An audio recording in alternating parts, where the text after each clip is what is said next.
নমস্কার শ্রোতা বন্ধুরা। এখন আষাঢ় মাস চলছে। আষাঢ় মাস মানেই হলো শ্রী শ্রী জগন্নাথ দেবের রথযাত্রা, স্নান যাত্রার উৎসব। জগন্নাথ দেবের স্নান যাত্রা পুরী ইস্কন ও মাহেশের মন্দিরে বিশেষ তিথিতে ধুমধাম করে পালিত হয়। শুধু তাই নয়, যে সমস্ত বনেদি বাড়িতে ও মন্দিরে রথ উৎসব পালিত হয় সেখানেও কিন্তু বেশ ঘটা করে পালিত হয় এই স্নান যাত্রা উৎসব। তবে এই বছর অর্থাৎ 2026 সালে স্নান যাত্রা উৎসব কবে পড়েছে তা আমরা জেনে নেব আজকের এই ভিডিওতে। পঞ্জিকা অনুযায়ী স্নান যাত্রার পরবর্তীতে 15 দিন পরেই থাকে রথযাত্রা। এই রথযাত্রার তারিখ এবং সময়সূচি কি রয়েছে সেটাও জেনে নেব।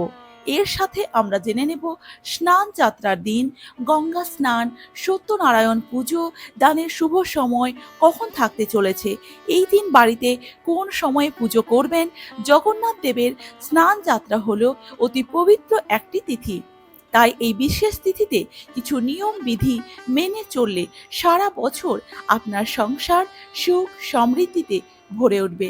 তবে কি কি নিয়ম মেনে চলবেন, কি করবেন, কি করবেন না, কি কি বিধিনিষেধ রয়েছে, জগন্নাথের স্নান যাত্রা দর্শনের মাহাত্ম্য কি, ভগবানের স্নান যাত্রা দর্শন করলে তার কি ফল লাভ হয়, এই সমস্ত কিছু জেনে নেব আজকের এই ভিডিওতে। তাহলে চলুন শ্রোতা বন্ধুরা, ভিডিওটি শুরু করা যাক। যদি আমার চ্যানেলে নতুন হয়ে থাকেন তাহলে অবশ্যই চ্যানেলটিকে সাবস্ক্রাইব করবেন এবং ভিডিওতে একটি লাইক করে কমেন্ট করবেন এবং শেষ পর্যন্ত সঙ্গে থাকবেন। ভিডিওটি শুরু করার আগে শ্রী শ্রী জগন্নাথ দেবের কৃপা পেতে কমেন্ট বক্সে অবশ্যই লিখুন জয় জগন্নাথ দেবের জয়। আগামী 14ই আষাঢ় সোমবার পড়ছে দেবস্নান পূর্ণিমা। দেবস্নান পূর্ণিমা তিথিতে মহাপ্রভু জগন্নাথ দেবের স্নানের উৎসব স্নান যাত্রা পালিত হয়। এই দিন রয়েছে শ্রী শ্রী জগন্নাথ দেবের জন্মতিথিও। স্নান যাত্রা হলো সনাতন ধর্মাবলম্বীদের কাছে খুবই পবিত্র একটি উৎসব। স্নান যাত্রা উপলক্ষে জগন্নাথ, সুভদ্রা, বলরাম এবং মদন মোহনের বিগ্রহ শোভাযাত্রা সহকারে গর্ভগৃহ থেকে স্নান বেদিতে আনা হয় এবং ভক্তদের দর্শনের জন্য অনুমতি দান করা হয়। স্নান যাত্রার পূর্বে জগন্নাথ, সুভদ্রা এবং বলরাম এদের সকলকে রেশমি কাপড় দিয়ে মোড়া হয়। 108টি কলসি ভর্তি জল দ্বারা তাদের স্নান করানোর রীতি আছে। স্নান যাত্রার পরে অর্থাৎ আষাঢ় মাসের পূর্ণিমা তিথি থেকে শুরু করে আষাঢ় মাসের অমাবস্যা পর্যন্ত ভগবান জগন্নাথ দেবকে জনসাধারণের থেকে দূরে রাখা হয়, কারণ এই সময় 15 দিন জগন্নাথ দেবের জ্বর থাকে। এই 15 দিন ধরে শুধু নিত্য সেবা চলতে থাকে।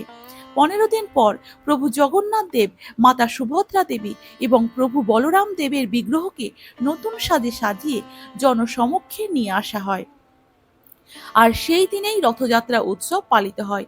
তাহলে চলুন শ্রোতা বন্ধুরা, এবার জেনে নেওয়া যাক এবছর পঞ্জিকা অনুসারে স্নান যাত্রা উৎসব কবে পড়েছে। 14ই আষাঢ় 29শে জুন সোমবার দিন পড়েছে পূর্ণিমা তিথি, আর সেই পূর্ণিমা তিথিতেই পালিত হবে স্নান যাত্রা উৎসব। এই দিন সারাদিন পূর্ণিমা তিথি থাকছে। পূর্ণিমা তিথি শুরু হচ্ছে 13ই আষাঢ় 28শে জুন রবিবার।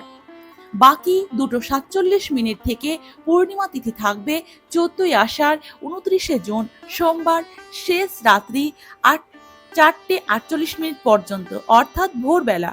এই পরিস্থিতিতে উদয় তিথি অনুসারে পূর্ণিমার ব্রতবাস এবং নিশিপালন, পুজো পাঠ সমস্ত কিছুই 14ই আষাঢ় 29শে জুন সোমবার। আর এই দিনেই জগন্নাথ মহাপ্রভুর স্নান যাত্রা উৎসব। এছাড়াও এই দিনে আপনারা যারা বাড়িতে শ্রী শ্রী সত্যনারায়ণের পুজো করতে চান তারা প্রদোষের সন্ধ্যা 6:23 থেকে শুরু করে রাত্রি 7:59 মধ্যে শ্রী শ্রী সত্যনারায়ণের ব্রত পালন করতে পারেন। এই দিন গঙ্গা স্নানের শুভ সময় হচ্ছে ভোর 4:58 থেকে শুরু করে সকাল 6:30 মধ্যে। আর সারাদিন যেহেতু পূর্ণিমা তিথি থাকছে, সারাদিন আপনারা স্নান, দান ইত্যাদি করতে পারেন। যাত্রা বা স্নান পূর্ণিমা তিথিতে অমৃত যোগে থাকছে সকাল 8:35 থেকে শুরু করে 10:22 মধ্যে, আবার রাত্রি 9:13 থেকে শুরু করে 12টার মধ্যে। এর পরবর্তীতে রাত্রি 1:28 থেকে শুরু করে মধ্যরাত্রি 2:54 মধ্যে। আর মাহেন্দ্র যোগের সময় রাত্রি 3টে থেকে 36 শুরু করে ভোর রাত্রি 4:19 মধ্যে। স্নান পূর্ণিমায় যারা সকলে পূজা করতে চান বা সত্যনারায়ণ ব্রত পালন করতে চান, সত্যনারায়ণকে সিন্নি দিতে চান, তারা এই অমৃত যোগের যে সময়টি রয়েছে সকাল 8:35 থেকে শুরু করে সকাল 10:22 মধ্যে, এই সময়টি অত্যন্ত শুভ সময়। এই সময়ের মধ্যে পুজো পাঠ বা সত্যনারায়ণ সিন্নি আপনারা চাইলেই দিতে পারেন, অথবা সন্ধ্যার সময়টি বেছে নিতে পারেন। এর ঠিক 15 দিন পরে 31শে আষাঢ় 16ই জুলাই বৃহস্পতিবার এই দিনে দ্বিতীয়া তিথি থাকছে। এই দ্বিতীয়া তিথিতেই শ্রী শ্রী জগন্নাথ দেবের রথযাত্রা উৎসব পালিত হবে। এই পূর্ণিমা তিথিতে কোন শুভ কাজগুলি আপনারা করবেন যাতে করে আপনাদের ভাগ্য সারা বছর ভালোভাবে চলে, এবার জেনে নিই সেই বিষয়টি।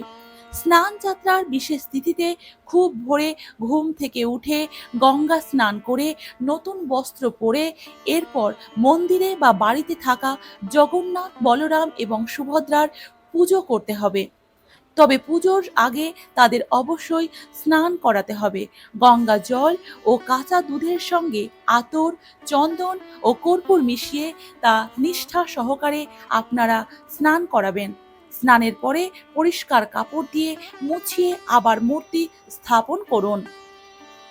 স্নানের পরে আপনারা যখন পুজো শুরু করবেন, এই দিন পুজোয় কিন্তু 108টি তুলসী পাতা অবশ্যই শ্রী শ্রী জগন্নাথ দেবের চরণে অর্পণ করবেন এবং নিজের মনস্কামনা শ্রী শ্রী জগন্নাথ দেবের চরণে জানাবেন।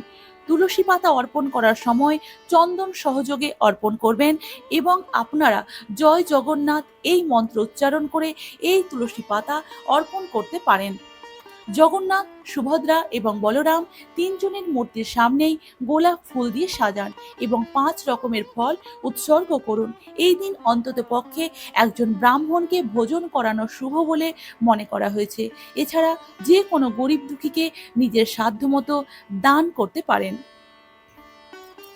ভক্তি সহকারে এই বিশেষ তিথিতে এই নিয়মগুলি মানলে সারা বছর সুখ শান্তিতে ভরে উঠবে আপনার পারিবারিক জীবন। তাহলে চলুন শ্রোতা বন্ধুরা, এবার জেনে নেব জগন্নাথ দেবের স্নান যাত্রা দর্শনের মাহাত্ম্য কি। ভগবানের স্নান যাত্রা দর্শন করলে তার কি ফল লাভ হয়।